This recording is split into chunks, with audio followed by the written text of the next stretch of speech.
大哥，这么晚了，找我什么事儿啊？坐。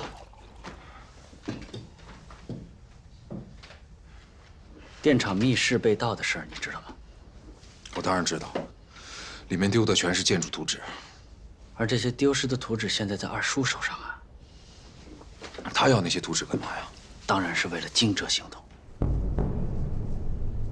不对，当时约我去密室的人可是麻雀啊。你能肯定吗？我肯定。当初是麻雀引诱你去密室，而他自己又没有出现。现在看来，那他就是想让你把密室的位置暴露出来，好让二叔的手下去窃取图纸，而这些图纸又跟惊蛰行动密切相关。难道说二叔就是麻雀？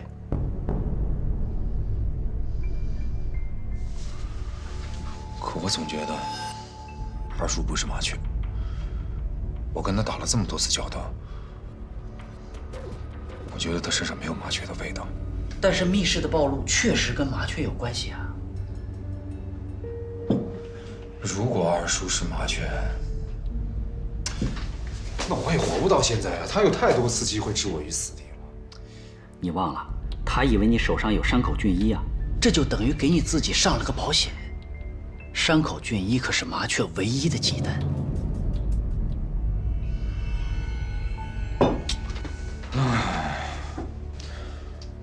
情况越复杂，越需要冷静，千万不要让对手的假想给迷惑了。只要是人，他就有弱点；只要是计划，他就不可能天衣无缝。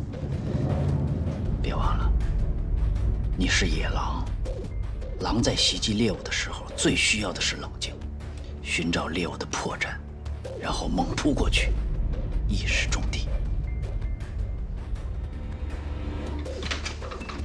什么事儿好像一到大哥这儿就变得不是事儿了。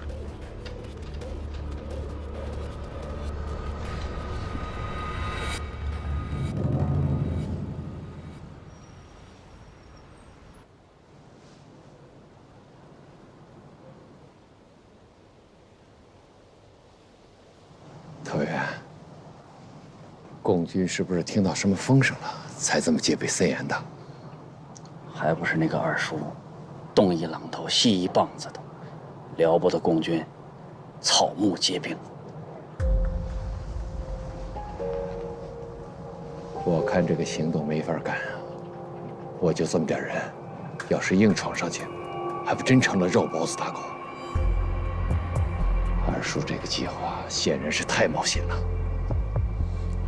二叔不可能不知道这个情况，他一定是另有所图啊！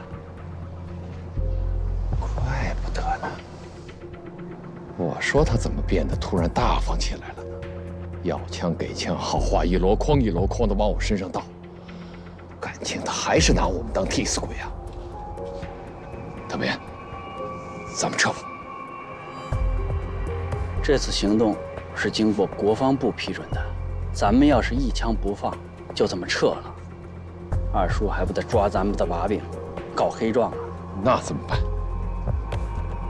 静观其变，你让弟兄们原地待命，我把情况摸清楚了再说。行，我听你的。曹创突然意识到自己成为了二叔的一枚烟雾弹，公安的处处设防，恰恰落入了二叔的圈套。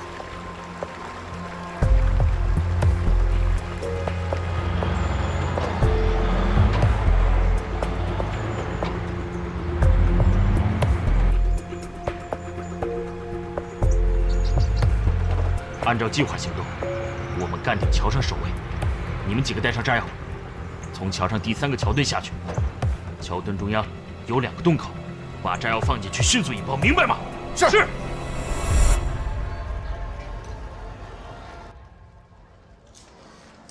大哥，坐下等吧。来，喝口茶，一会儿就来了。你们约的几点？还有3分钟。怎么了？有什么不对吗？我怀疑这个二叔让陈世明部攻击钢厂是佯攻，他一定另有主攻目标。我倒觉得自从二哥上次用了上缝抽梯之计重创了二叔的特遣分队之后，现在他的手上可用的部队除了陈氏名部，也就没有别人了。而且，共军的部队在各个重要的目标严防死守。二叔呢，也不是一个拿鸡蛋撞石头的人，所以真没必要太担心。这个二叔行事缜密，手段专业，而且毒辣，往往在你出其不意的时候向你攻击。他冒名顶替红姑，潜入到陆凯的床边，就是一个很好的证据。那你担心的是？来了。这么着急找我来，有什么情况？马专员，不是我要见你，是我大哥要见你。哎呦，老熟人了。曹特派员，别来无恙。坐吧。哎。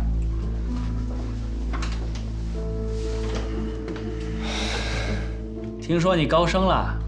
嗨，我身体没什么问题，就是心里老上火呀。怎么了？大战在即，咱们自己人还在搞内斗。您这是什么意思啊？这个二叔身为总指挥，一意孤行，不顾全大局，非要让陈氏名部去攻击有重兵把守的春城炼钢厂，这不是以卵击石吗？再说了，陈氏名部那可是为数不多的坚持在大陆搞游击战的中坚力量，怎么能让他去白白送死呢？不对呀，这和他向国防部汇报的作战计划不一样啊。哪儿不一样了？国防部批准的作战计划里根本就没有春城炼钢厂这个目标。你是怎么知道的？我这次奉毛局长之命前回大陆，只有一个任务，就是监视二叔的所作所为。他拟定的作战计划，我当然清楚了。看来这个二叔的确有问题，这不是借刀杀人吗？应该立刻通知陈将军停止行动。那他作战计划里边的真实目标是什么？这事关惊蛰行动的机密，我不便透露。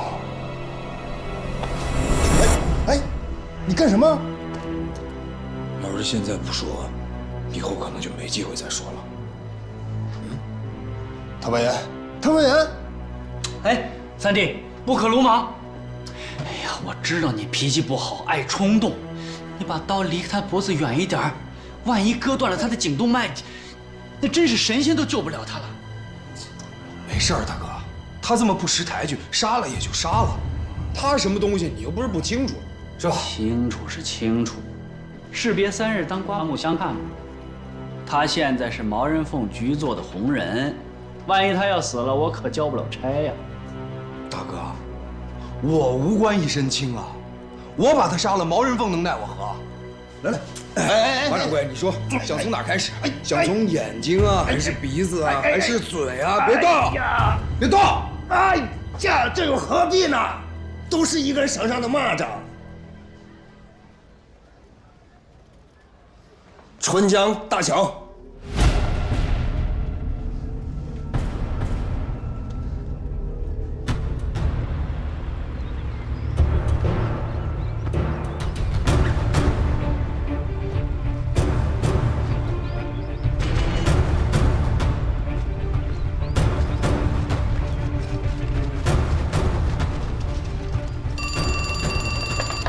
这里是春城市公安局。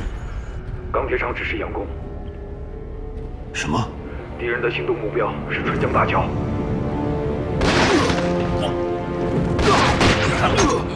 右街春江大桥警卫排。你说什么？接不通？谢谢。胡子。春江大桥警卫排的电话打不通，很可能出事了。你赶紧通知就近的部队先过去。是。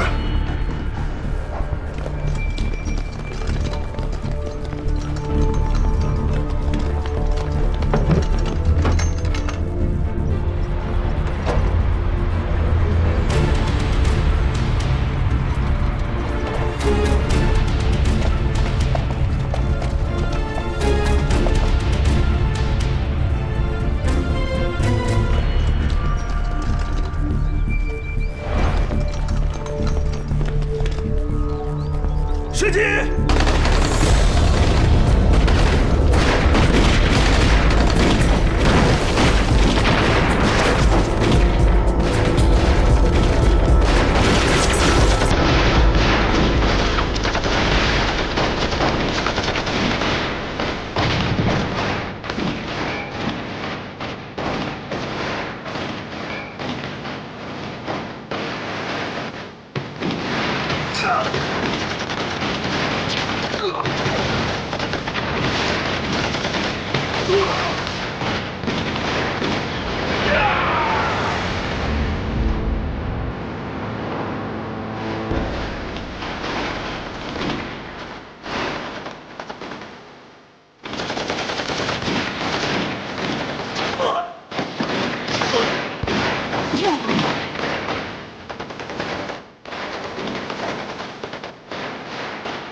大桥的受损情况怎么样？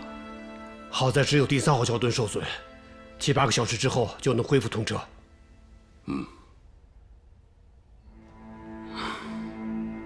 这是不幸中的万幸啊！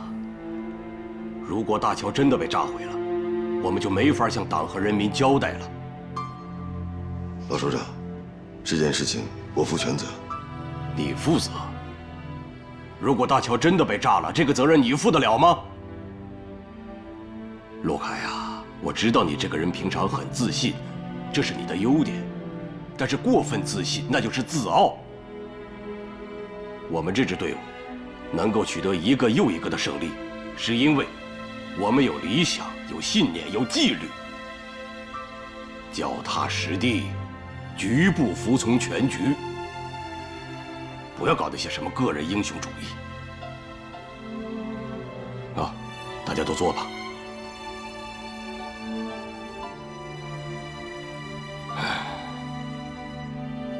现在，我宣布2个决定。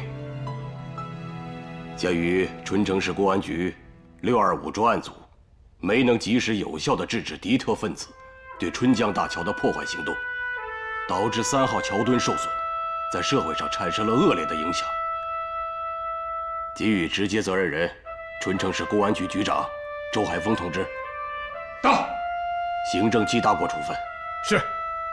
给予春城市公安局侦查科科长陆凯同志。到。行政记大过处分，禁闭3天，写出深刻检讨。老首长，处分我是应该的，检讨我也写好了，但是禁闭这事儿能不能拖几天啊？您看，现在正好是对惊蛰行动侦破的最关键时刻，您把我放在紧闭室里头混吃混喝待上3天，那不便宜我了吗？陆凯，你以为离开你这个屠夫，我们就要吃连毛猪了？我告诉你，625专案没有你，我们照样进行。坐下。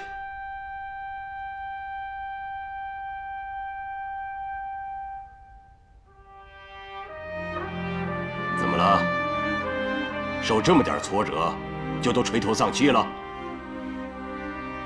我们是军人，可以接受失败，但绝对不能丢掉信念；可以流血牺牲，但绝不会向敌人屈服。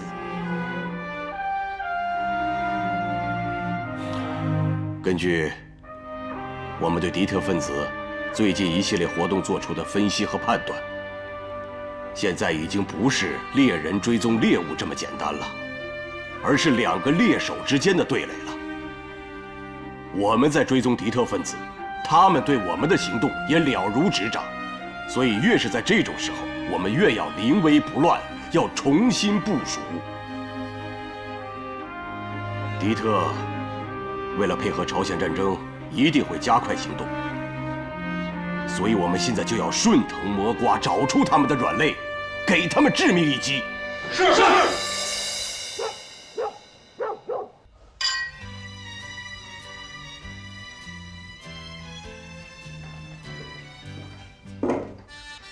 这真是不动是死棋，一动全盘皆活。你这声东击西的战术终于奏效了。这只是个前奏，好戏还在后头呢。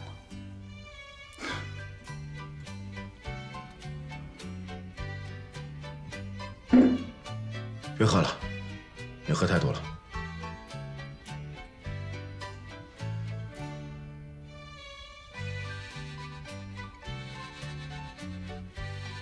那你说，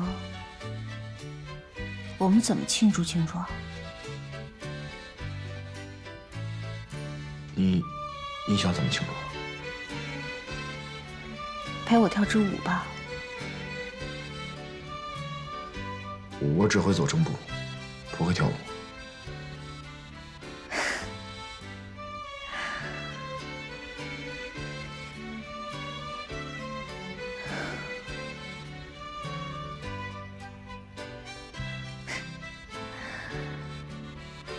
那你倒是说说，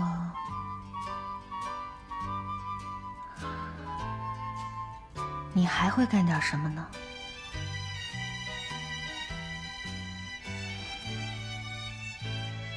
从你的眼睛里面，让我看到了欲望。你浑身颤抖，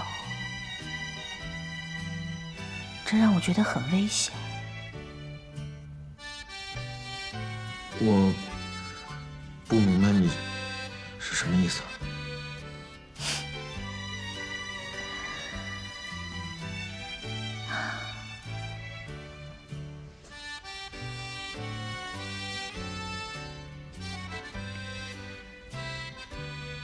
但是你的意思我都懂。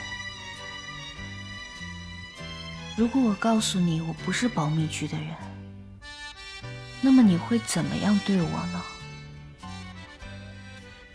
不管你是谁的人，我都是你的人。那你还在等什么呢？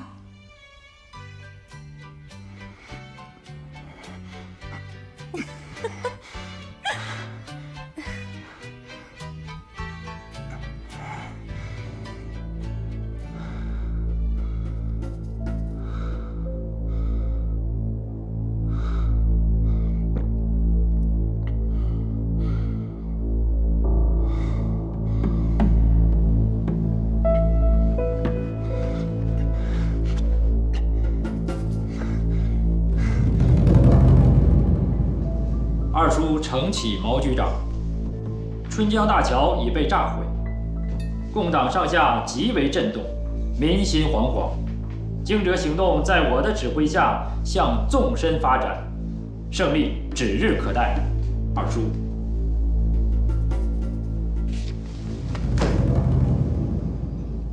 不就是损伤了一座桥吗？不出24个小时，共党就会让这座桥完全恢复通车。哼，这个二叔啊，未免高兴得太早了吧？记住，浮躁轻敌，乃是大忌呀。要不要回电训斥？算了吧，二叔也不容易，就让他在那自娱自乐吧。哎，知道为什么我要给这次行动取名惊蛰吗？属下愚钝。哼，古书上说得好，2月节，万物出乎震，震为雷，故曰惊蛰，是蛰虫惊而出走矣。我就是希望我们的惊蛰行动能够如春之惊雷，助党国的复兴大业马到成功。是。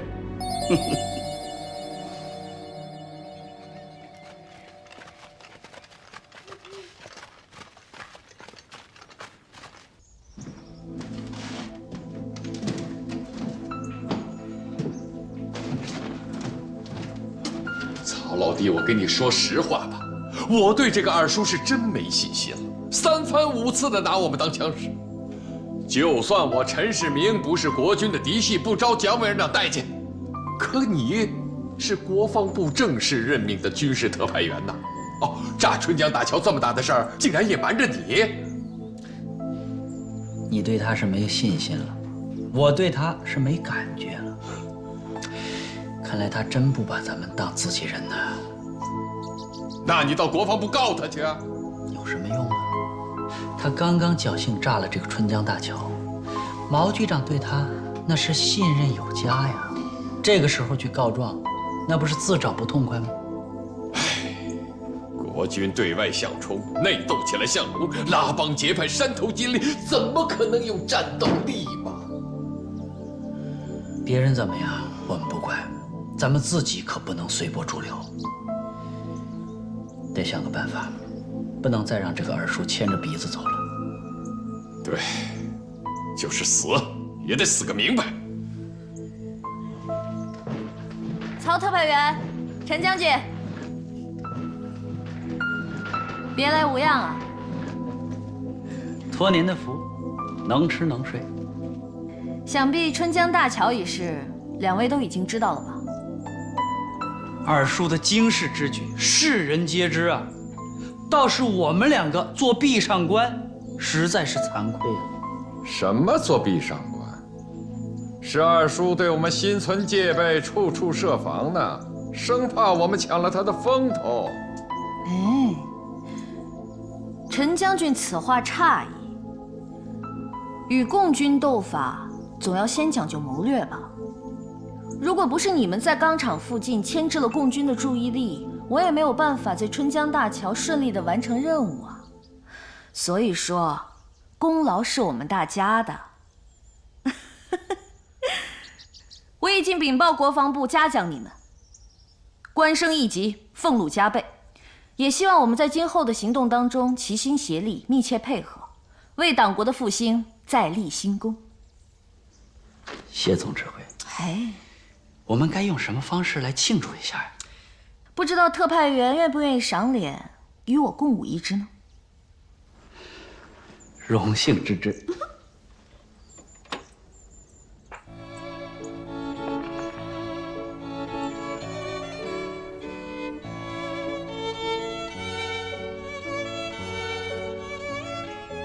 特派员总是喜欢戴着一副面具和别人打交道吗？那也分对谁了。总指挥不是也喜欢戴着面具做一些出人意料的事情吗？比如呢？比如说，你冒名顶替红姑，以陆凯同样袭的身份潜入到陆凯身边，这真是一步高棋。只可惜你心太急了，浪费了一个妙招啊！那我不也是亡羊补牢，涉险过关了吗？呀，侥幸而已。你实在是低估了共党对自己同志忠诚度的信任。信任也是讲究前提的。比如呢？比如上次在黑龙山交换人质行动失败，我就怀疑是有内奸。总指挥是在怀疑我吗？那我应该怀疑谁啊？内奸就是你！你说什么？你以为你自己的计划天衣无缝，其实漏洞百出。你能瞒得了我和陈将军，瞒得了陆凯他们吗？你让人去监狱通知俘虏们无端闹事，就等于通知了共军你的行动目标，让共军提前做了防范。你让缺枪少弹的陈将军去接那帮俘虏，明眼人一看就知道，那是诱饵，而你在背后另有安排，这才让共军打个措手不及。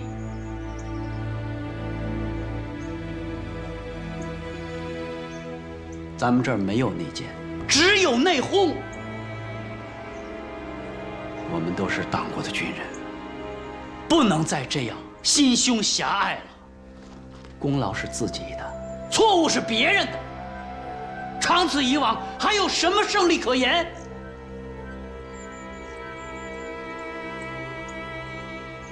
特派员所言极是啊。特派员是保密局的老前辈，今天确实是我鲁莽，在这儿我跟您道个歉，对不起。对不起，我事小，耽误了惊蛰行动事大，不能同舟共济，干脆就各奔东西。我可以电请国防部，请求免去我军事特派员的职务。曹前辈，今天确实是我鲁莽，您教训的都是。从今往后，无论任何情况，我一定第一时间与您和陈将军沟通。咱们惊蛰计划的后续行动马上就要开始了，明天一早我就派人把我们的计划给您送过来，让您指正。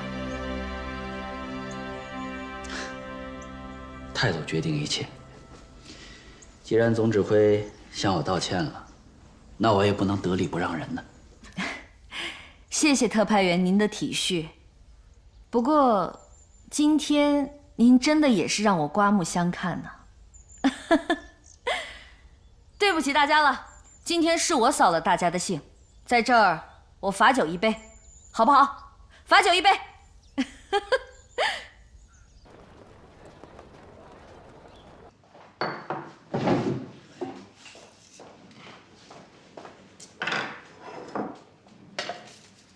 刘科长，哎，吓死我了！你没大没小的，你看，你看，倒多了。说为什么不批准我见陆凯？我哪有不批准啊？哎，这个事情你要去问周局的。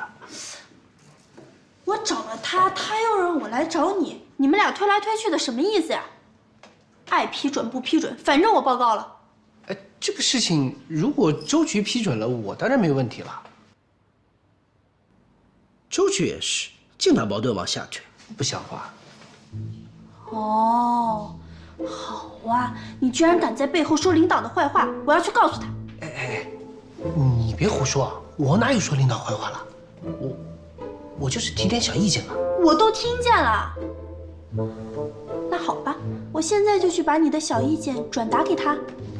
哎，你就知道欺负我！你在陆凯那儿就不这样，你在他那儿怂得很。你，切！你瞎说什么呢？嘿嘿，我看你啊，你就是欠陆凯收拾你。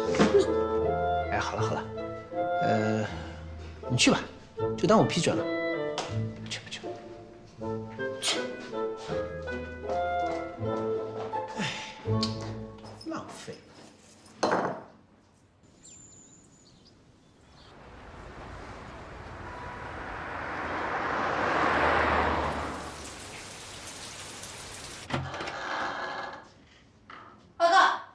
进来。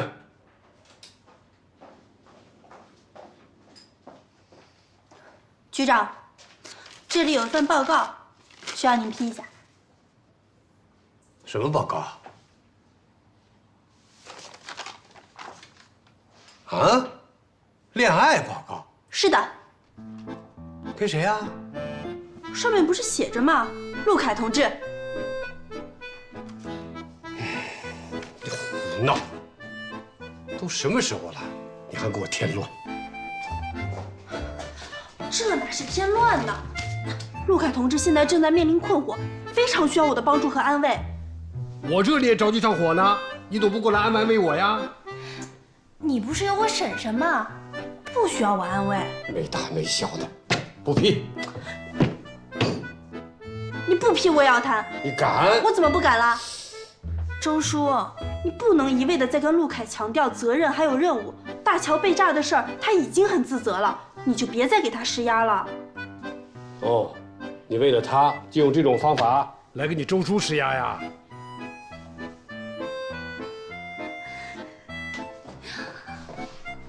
首长，领导，局长，谁让你是我周叔呢？天下的长辈哪一个不是为了自己的孩子好啊？你就为了我放弃一次，就一次，放弃一次自己的原则好不好？啊？我就当你同意了。哎，报告完毕。哎，我没同意呢。哎。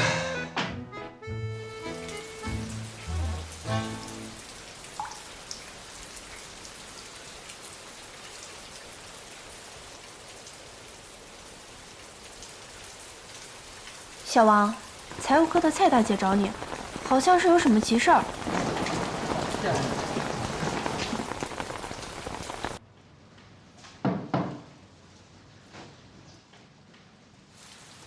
陆凯，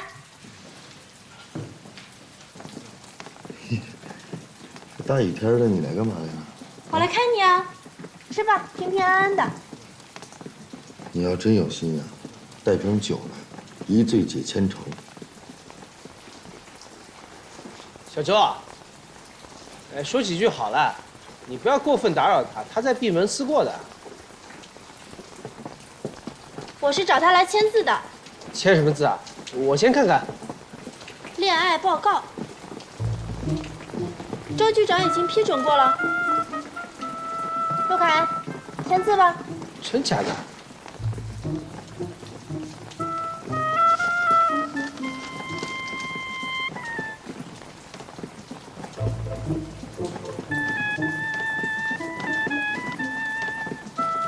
你瞎胡闹你！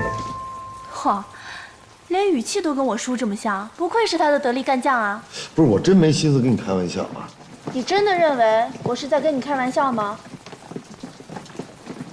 不是，你这玩笑开的还小啊啊，影响多不好。哎，你撕，你要撕了，我现在就回去写结婚报告。你不添乱吗？我是不想你一个人在这受委屈。再说了，有哪个女孩会拿自己的恋爱和结婚开玩笑啊？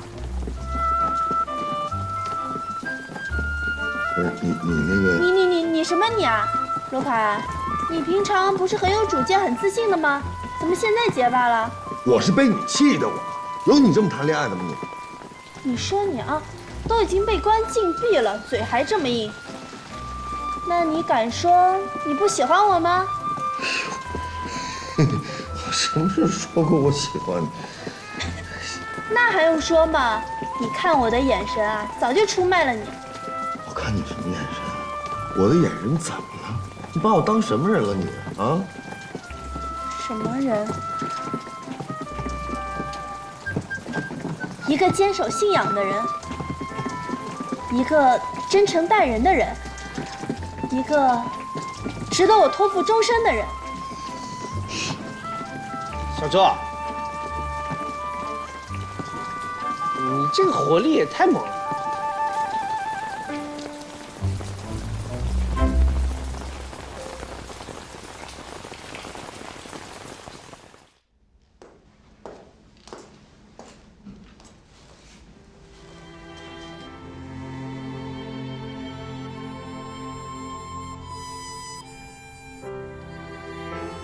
你很少像现在这样一动不动的坐上几个小时了。这么久却没能查出麻雀再次出现的目的，我真的越来越迷茫了。怎么突然没有了信心？山口俊一难道就真的什么也没有说吗？他太狡猾了，避重就轻，一直和我打太极。我都在质疑自己，审讯是不是毫无意义呀？现在最关键的是无法判断麻雀行动的目的。你应该在混乱的思想中，重新找出有价值的线索。我和我女儿分属不同部门，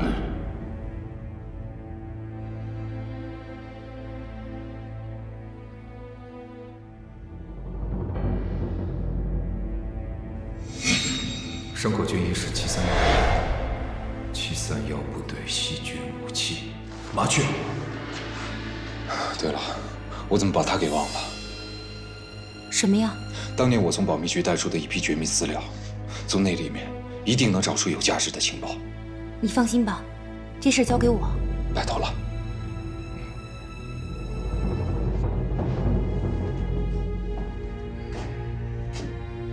报告。依然，马专员电。念。据查，二叔夸大其词，春江大桥并没有完全炸毁，只轻微受损，共党正在修复，预计6个小时之后即可通车。另，二叔在执行惊蛰行动中独断专行，拉帮结派，造成内部不和，长此下去必将影响惊蛰行动顺利实施。马专员。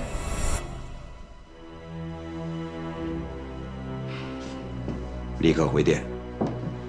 惊蛰行动的全体成员，要以党国失利之教训作为前车之鉴，在惊蛰行动中杜绝拉帮结派、各立山头、营私舞弊，必须要精诚团结，共赴国难。如再有营私舞弊者，必将严惩不贷。是。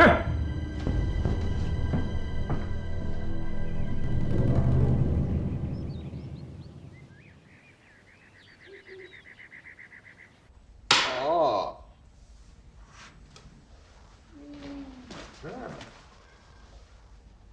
哎，两位将军挺悠闲的啊。实在是无奈之举啊！军人不能在战场上厮杀，只能在棋盘上博弈。陈世民听令，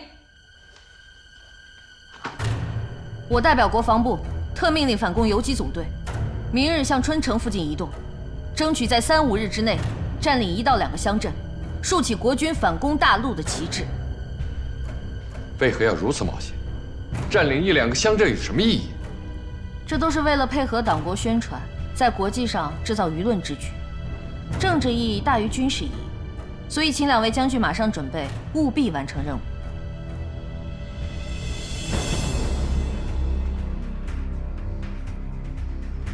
是。也该试试总指挥给咱们的武器能不能打响了。您这话听着夹枪带棒的，怎么那么不舒服呢？女人就是敏感。毛局长又发电报，再三强调让我们精诚团结。讲。特派员高啊！啊！我不和你们计较，走。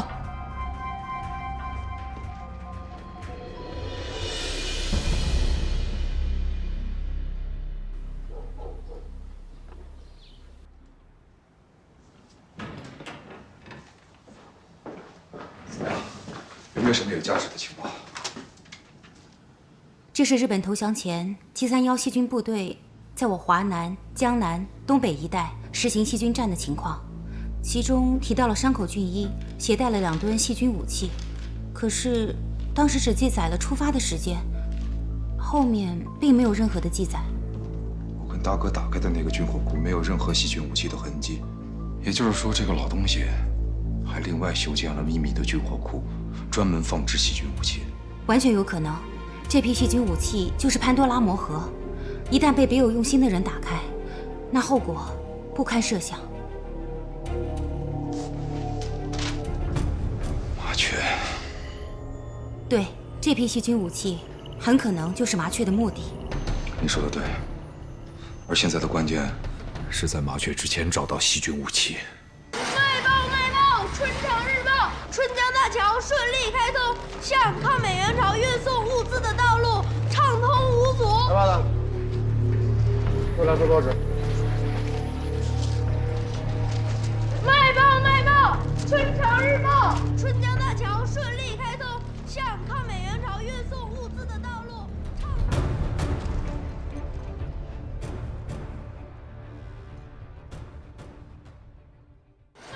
卖报！春城日报，春江大桥顺利开通，向抗美援朝运送物资的道路畅通无阻。来吧的，过来做报纸。卖报！春城日报，春江大桥顺利开通，向抗美援朝运送物资的道路畅通。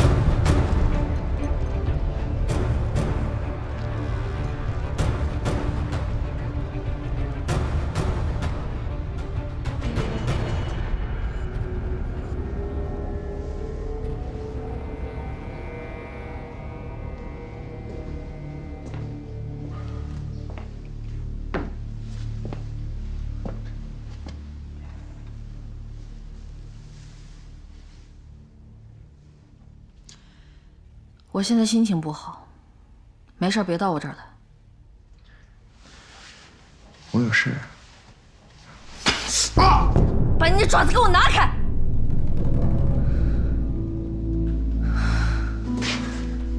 我真有正事儿，你自己看。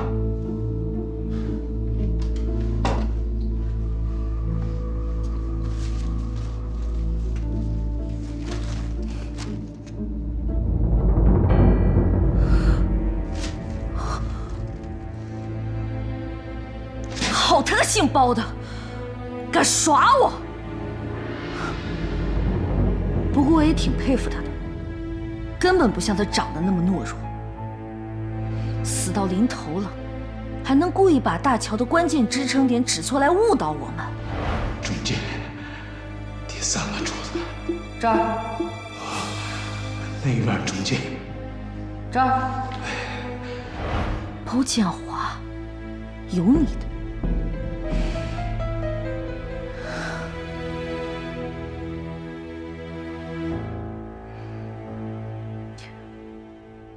手没事吧？没事。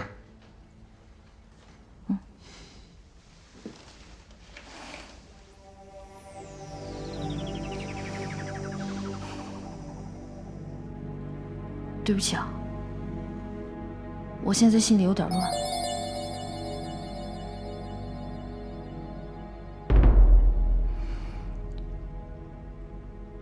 这样吧，你去趟黑龙山。去找陈世民，督促他尽快完成任务，不得有误。总指挥，谋事在人，成事在天。暂时的实力，你也别太往心里去了。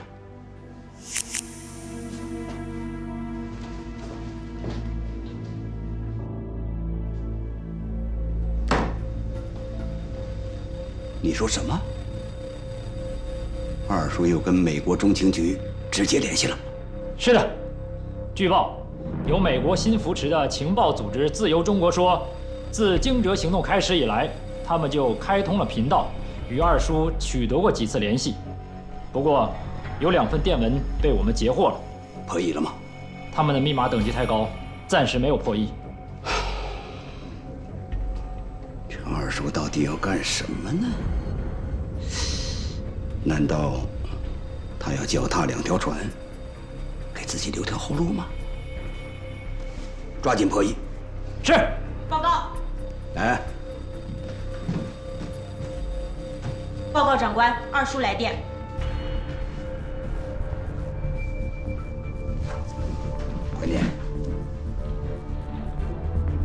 承启毛局长，为了有效打击共产党搅乱春城秩序、制造恐慌，我拟在春城水厂实施投放五硫化二磷的行动，望准二叔。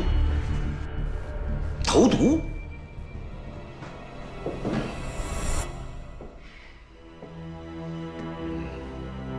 给他发报，告诉他，用五硫化二磷制造剧毒攻击民生目标，容易给共产党留下画饼。给他说，呈报具体计划，待计划批准，方可实施，不许擅自行动。是。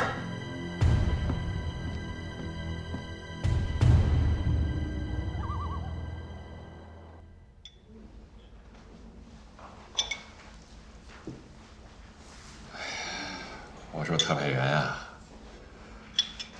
我一想起明天的行动，我这心里就直打鼓啊！怎么了这是？你说，二叔让咱们大张旗鼓的去打乡政府，这不会是赔本赚吆喝吧？假作真实，真亦假。哎呦，什么真真假假的？我就是一个粗人。文绉绉的东西我听不明白，哎呦，你就别绕弯子了，直说，这仗该不该打，怎么打？二叔让你攻打2个乡政府，你不打行吗？军令难违哟。但是如果你真的去攻打乡政府，必然激怒共军，他们会用主力围剿你。就咱们这几个人，还不够人家塞牙缝的。别忘了。共军用了不到3年时间，就消灭了咱们800万正规军，还在乎咱们这点小妖小鬼儿？哎呦，我说，哎呀，这打也不行，不打也不行，真是愁死人了。愁什么呀？车到山前必有路，活人还能让尿憋死啊？我说特派员。你赶紧给我想个2全之策吧。留得青山在，不愁没柴烧。咱们手底下就剩这几个人了，要是一次行动就都打光了，二叔岂不是更看不上咱们了？与其沦落为丧家之犬，不如来一个拥兵自保。那就不打了。打还是要打的，要不然落一个违抗军令的罪名。不过打又要讲究打的策略，请特派员明示。这样，先不要打南关了，集中兵力佯攻大王庄乡政府，只为不攻，对天放枪，在大王庄乡政府外围待上1-2天，在共军的主力到来之前迅速撤离，既没有违抗军令，又不激怒共军。这不是2全其美吗？哎呀，特派员呀，你说这都是爹妈生的，你这脑袋瓜子怎么就比我这个好使啊？咱们现在身处险境，不多留个心眼儿，真对不起自己的亲爹亲妈呀！哎。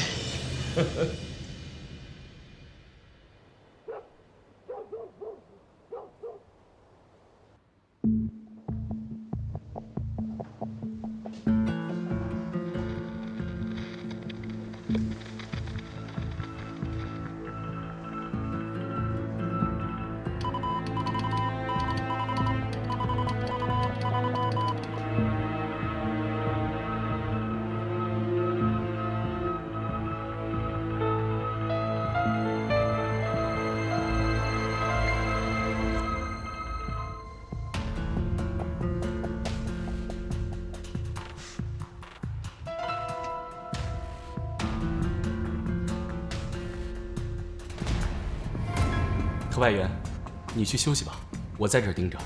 顺你的叫吧。谢谢特派员。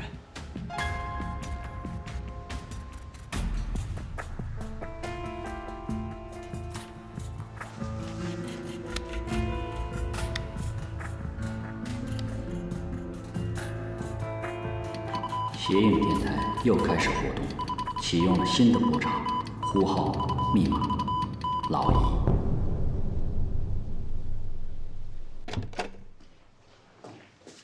哟呵，心情不错啊。周叔，你怎么来了？坐。哎，你刚才叫我什么？哎，周局长，眼看您这……别打岔。刚才叫我什么？哪句啊？刚才。哎呦，还能管您叫什么周局长吗？不是，您坐。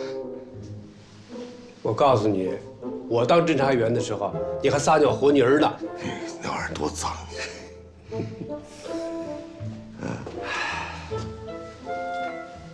雨涵都跟你说了，说什么？什么也没说。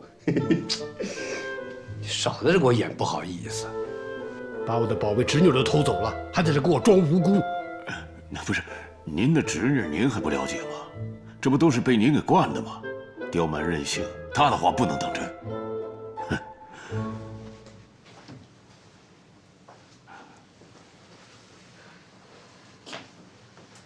你真这么想？真的。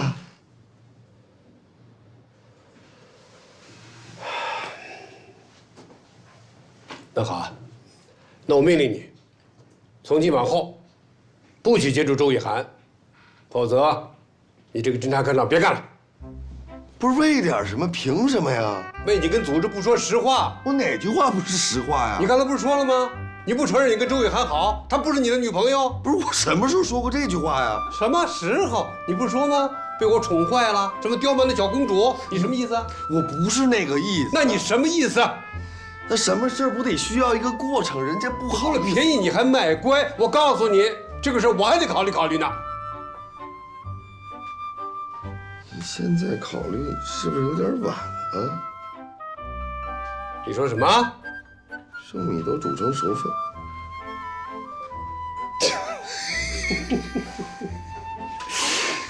老同志就是老同志，你说这诱供的手段真是够高明的。哎，行了，这事儿不说了。来，这是老姨刚刚发来的电报，你看看。西影电台又开始活动了，而且启用的是新的波长、呼号、密码。这什么意思？什么意思啊？这需要你们动脑筋，认真分析，做出准确的判断。好了，从现在起，你离开禁闭室，该干什么干什么去。是。回来。又怎么回事？过来。从今往后啊，对雨涵，在工作上要更加严格要求，在生活上要细心呵护。他是革命烈士后代啊，要有什么闪失，我饶不了你。我一直都是这么要求自己的，保证完成任务。滚蛋！那我走了，周叔。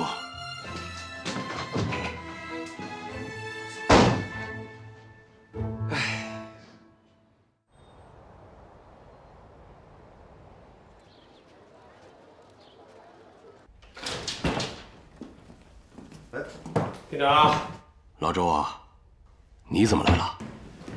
有事儿啊。老姨来电，显影电台最近频繁发报。那是破获新的消息了。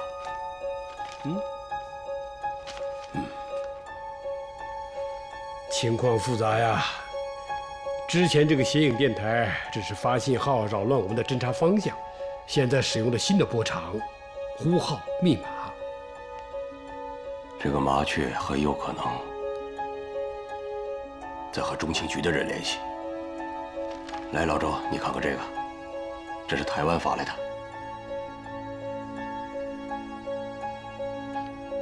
毛人凤得知二叔和中情局频繁联系，中情局、保密局截获到2次电文，未破译。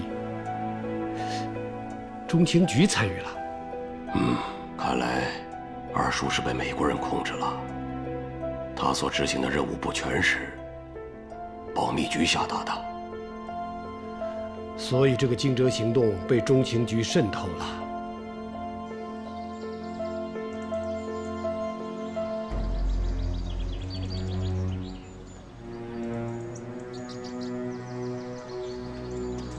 兄弟来了。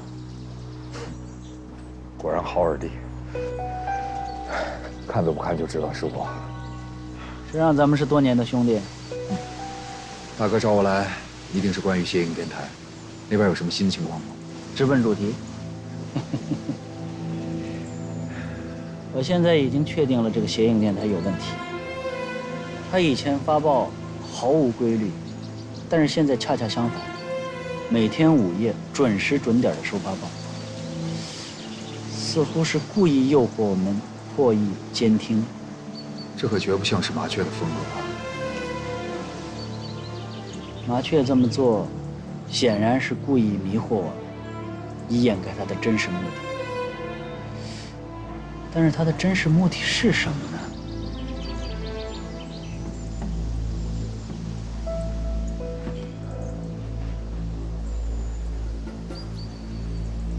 我推测，跟这个有关系。这是我当年离开保密局的时候带走的一批绝密档案。庆祝梳理出了所有关于山口俊一的材料，而这些材料证实，山口俊一当年带了2吨的细菌武器，并把它藏在了黑龙山的秘密军火库里。而我们在黑龙山的军火库没有发现丝毫细菌武器的痕迹。这批细菌武器可是危害重大呀！一旦打开它，对于春城而言，简直是灭顶之灾。看来这个山口俊一给咱们做了个死局呀！不管山口俊一开不开口，咱们必须找到这批细菌武器的下落，防患于未然。哦，对了，还有个情报，当年日本特高课从保密局策反了一个高级特工，但是他的真实身份直至解放后都没有被查出来。这事我也知道。当时上峰让我秘密监听保密局的所有成员，到最后也没有监听出什么有价值的线索。麻雀、山口俊一、谐影电台，包括二叔。从表面上看，他们跟惊蛰行动好像都没有什么关系，但是好像又有一条线把他们都穿到了一起。从我最近的监听来分析，这个二叔很有可能就是那个使用谐影电台发报的人，因为他的发报手法和麻雀一模一样。如果麻雀是二叔，那他急于寻找山口俊一、营救日本战俘，就变得很合理。但是他为什么还要不遗余力地执行惊蛰行动？这点我真的想不明白。是啊，那到底是为什么？啊，最近从山口俊一那儿找到什么突破口吗？一提这个老东西我就头疼。他开口就有价值，可每次就说一点，不管怎么审问的，都不再多说。干脆，咱们再去一次黑龙山秘密军火库，看能不能找到什么蛛丝马迹。我也是这么想的。谐影电台的异常表现，再次证明了麻雀也狗急跳墙了。咱们和他的博弈已经到了残局了，就看谁能抢得先机，将死对方。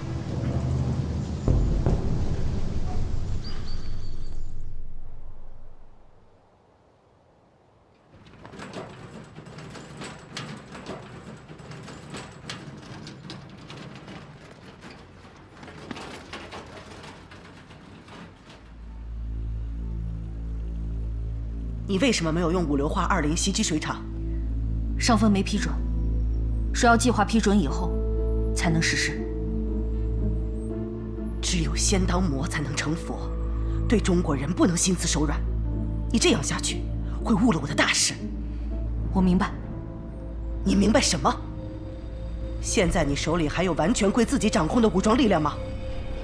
之前的特遣分队个个都是精英，就是因为你的愚蠢，他们还没发挥作用，就被共党消灭殆尽。属下知罪。不要等保密局的批准，尽快实施对水厂的袭击。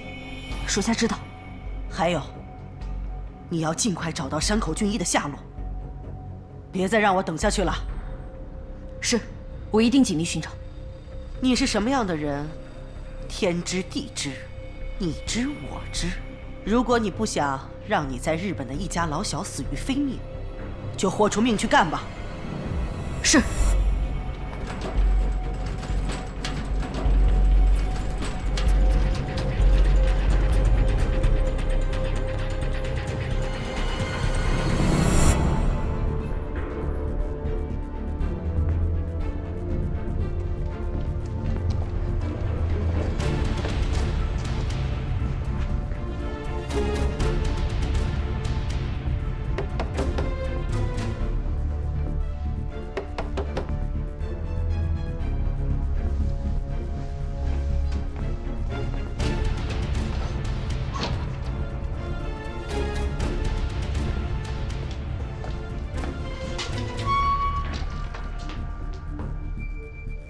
我命令你们，明天去执行一项绝密任务，只许成功，不许失败。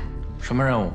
明天对春城水厂使用5流化2磷进行攻击，要在春城引起一场大的恐慌。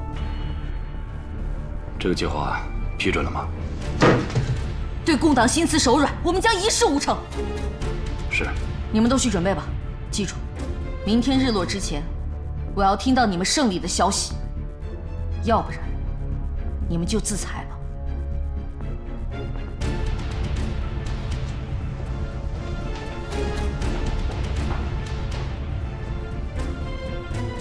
弟兄们，大家都给我听好了！此次行动只是佯攻，只许鸣枪，不许伤人，听明白吗？明白。好，出发。此去要多加小心才是。多谢特派员提醒，陈某定按特派员训示，把假戏演真。多保重，我在家等你的好消息。好，陈某告辞。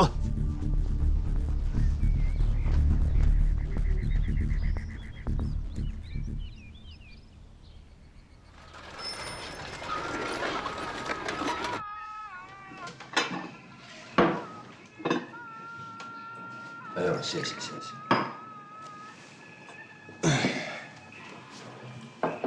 马专员，有人很想知道二叔最近有什么新的行动。哎呀，这个事关惊蛰行动的机密，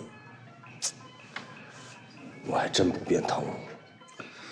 马专员，说句你不爱听的话，你呢就是负责监督二叔。他有什么行动，估计也不会告诉你。我们就没有必要为了面子上的事情故弄玄虚了吧？上文老弟明察秋毫，我也就实不相瞒了。我都回来这么长时间了，连他住哪儿都没查到，他防我就像防贼一样。唉，真是愧对党国的信任呐！都什么时候了，还党国呢？说白了，你我呢都是党国随时可弃的小卒，哪能跟二叔那样的党国重臣相提并论啊？这有什么办法？戴老板生前训令，军统的人必须是走着进来，抬着出去。咱们就认命吧。忠臣，但也不见得啊。现在天下已经改朝换代了。我觉得马专员其实有必要为自己留一条退路了。这么说，盛文老弟已经替自己想好退路了，不知道这个退路怎么走啊？我这个人呢，是绝不会给任何人当殉葬品的。盛文老弟，有什么话你就直说吧。好，那我就直说了。我希望从今以后，所有有关于二叔的信息，你我可以共享。当然了，我也绝不会让你白干。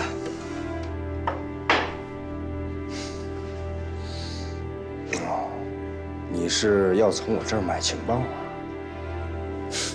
早说呀！谁还会跟钱过不去？不是？你也知道，我们崔家什么都缺，就是不缺钱。这话我爱听。成交。今天我来的时候，发现一个情况，不知道圣文老弟是否感兴趣？愿闻其详。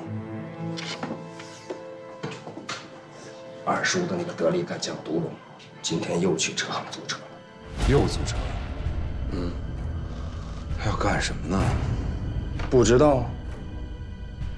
正是因为不知道，这里面才大有文章。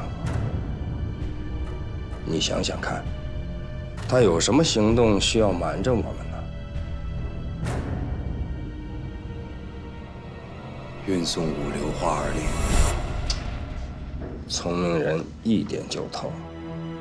二叔向水厂投毒的行动已经被上峰制止，他要想擅自行动，就必须得瞒着咱们。马专员果然物有所值。哪里哪里。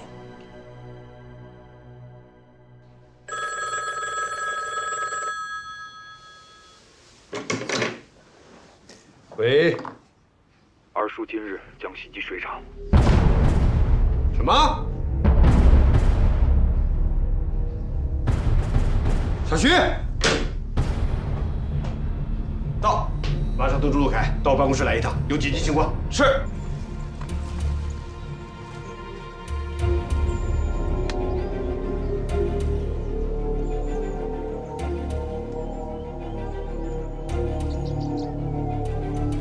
鸣枪。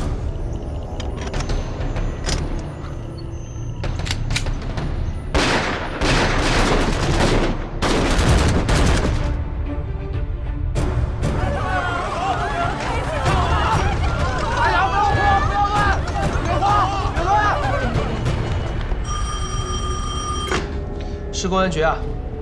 是公安局啊！我是大王庄派出所，在乡镇周围响起大量枪声，但没有看到武装人员进攻。好的，好的，那我马上向上级汇报。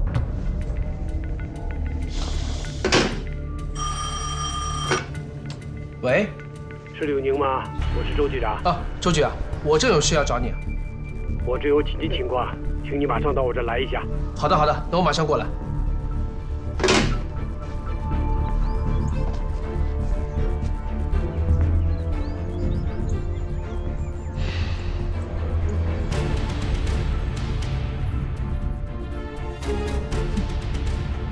让他们再乱一会儿吧。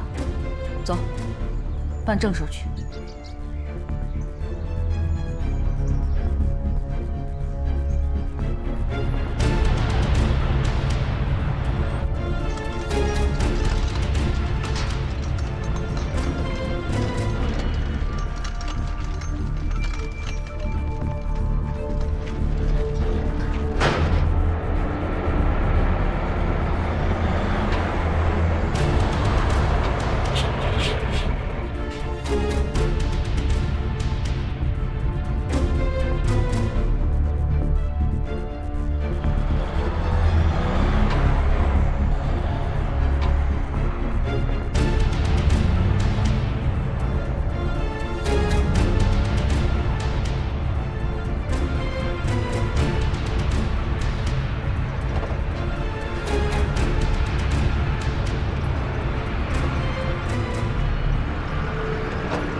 哎，你说这共军是不是得到什么消息了？你看这把自来水厂围得水泄不通的。开工就没有回头箭了，一定要在这个市场找到突破口，不然完不成任务也是死。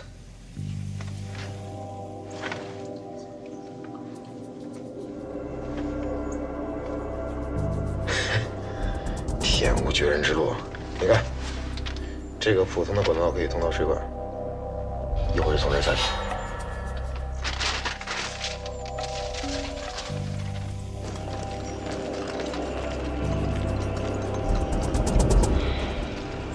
我们基本上都已经观察完了，水厂的10个加饵装置还有配备仓库，基本上呈套环状分布。敌人不会蠢到在我们眼皮子底下投毒，所以外围的6到10号蓄水池投毒的可能性最大。对，刚才值班表上写了，今天水厂的单号管道封闭检修根本就不会启动，所以投毒地点只有可能在6、8、10号蓄水池之间。走，走。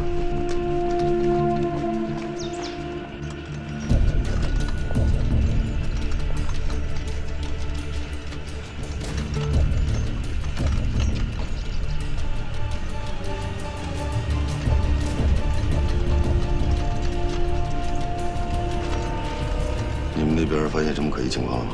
没有。这样，我带人继续巡逻。胡子，你守在8号自来水消毒间。是。雨涵，你跟小刘守在水泵房，其他的消毒间、反应沉淀池、过滤池，我都已经安排人守候在那儿了。大家严阵以待，绝不给敌特分子可乘之机。明白。那我现在就去水泵房。一旦发现情况，马上发射信号弹或者鸣枪示警。明白。你跟我来。是。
哎，您怎么把车停在这儿了？车坏了，刚修好。这刚修好，赶快走。好，不好意思啊。走走走走走走走。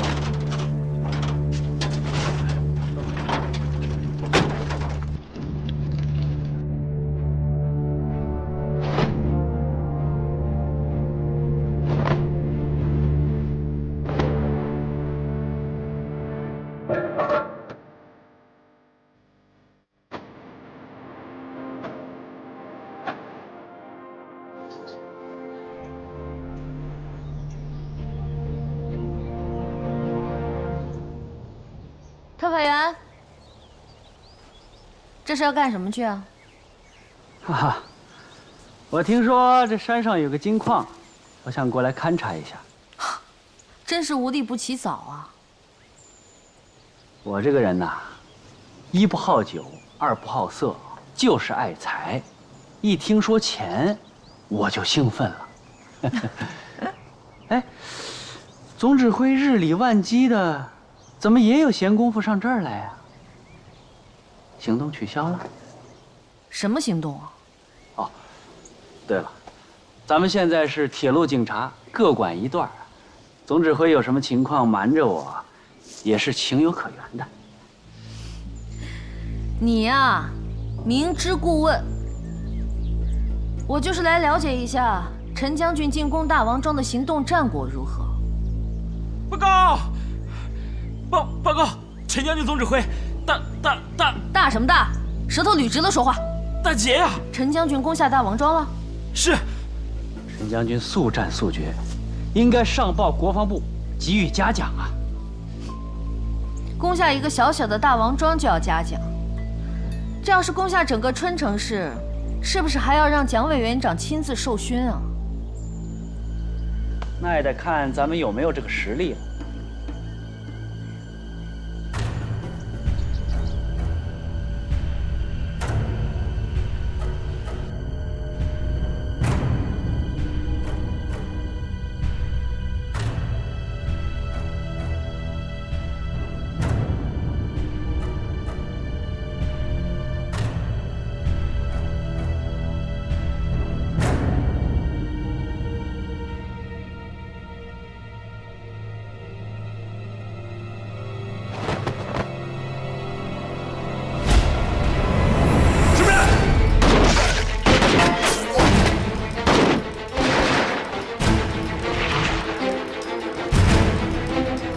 有敌情，走。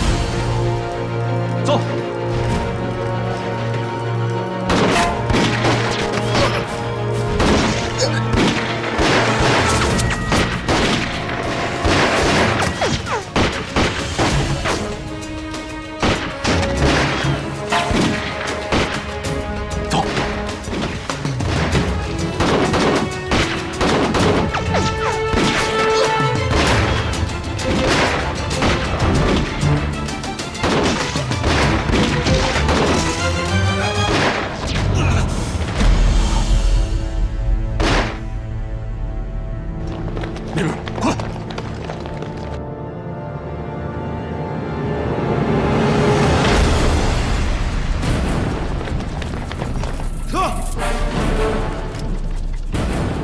我到。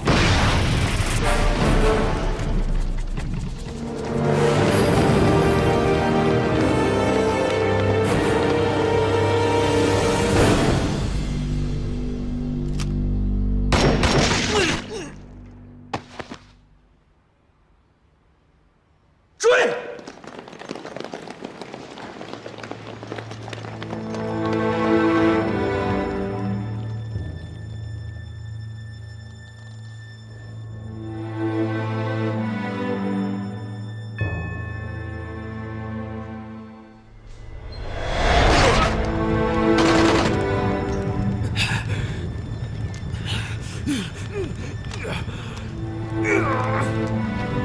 团长！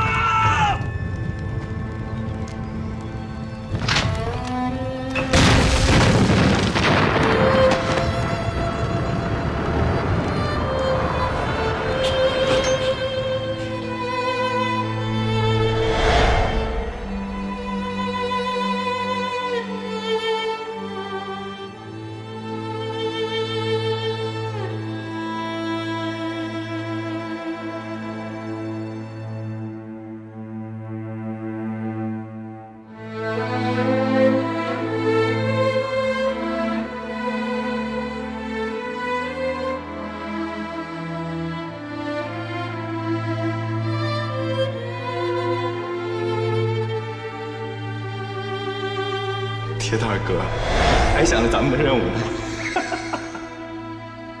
别动！哎呦！啊，科长，你这下手太狠了。要说啊，还是我学艺不精。涛，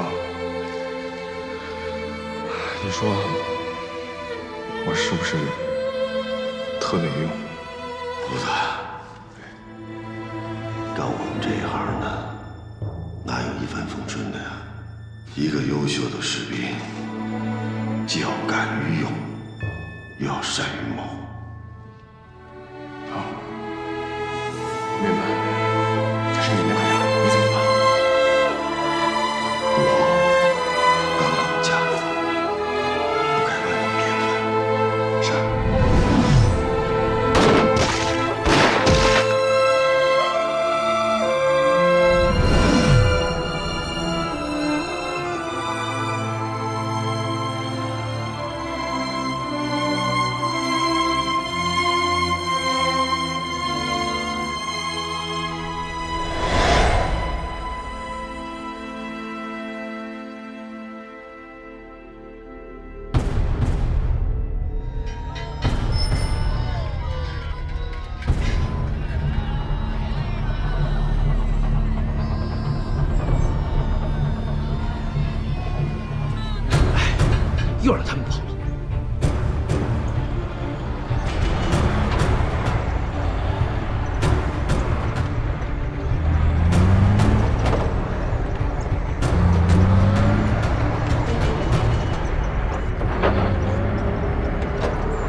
杨老板，哎，你帮我看看有没有见过这台车啊？我看，哎，这是我们行里的车呀。你确定啊？哎呀，那当然了，我就这么一台宝贝车，我还能不认识啊？这车怎么了？这台车啊出事了。出事了？什么事儿啊？撞人了？烧了？还是压人了？特务用它做完案后，把它扔在山上了。哎呀，这可怎么好啊！哎，公安同志，我可是奉公守法、老老实实做生意的人呐！哎呀，这帮狗特务！杨老板，我们既不会放过一个坏人，也绝不会冤枉一个好人。哎，是。这样，你帮我好好想想，当时来租你车的是个什么样的人？哎，好，我想想啊，我想想。